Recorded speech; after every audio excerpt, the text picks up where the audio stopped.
All right, Ryan Grant, thanks so much for joining us. Appreciate it.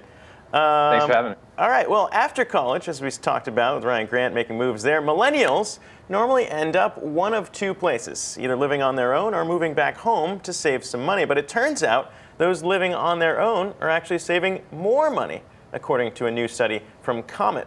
According to the survey of 1,000 millennials, those living at home have an average of over $7,000 in savings. Those living alone save over $11,000. And guys, I mean, we talked about this over the break just a little bit. There could be some selection bias here, though.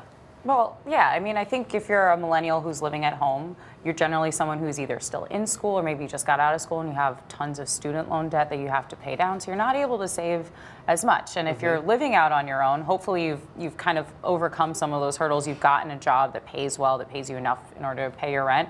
And also, I just think that when you're living on your own, you have to hustle a little harder in order to pay rent because, you know, you have no one helping you. Yeah. Whereas I'm assuming for these millennials, mom and dad weren't charging them any money to stay at home. You would hope, but some parents out there do want to, you know, give them a little bit of hard knocks. Yeah. But this is clearly something we've talked about with millennials facing different hardships and different challenges that other generations may not have. Yeah, and there's a recent Federal Reserve study that showed that millennials are poorer than other generations, and a lot of that is because of student debt. So at NerdWallet, we found in 2018 the average debt for U.S. consumers was over $47,000. So, you know, part of the reason these people may be living at home is because they haven't gotten that job yet that allows them to live on their own.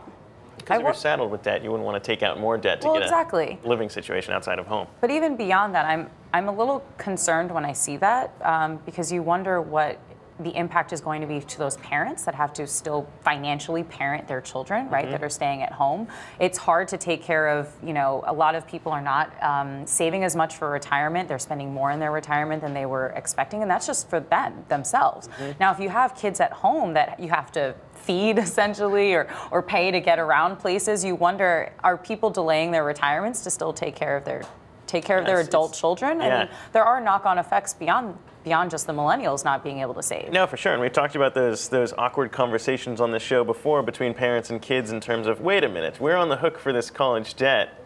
Who exactly is on the hook? Is it you or is it me? And if it's parents having to dip into their retirement accounts, absolutely, then it is going to be, you'd have to expect some spillover effects there.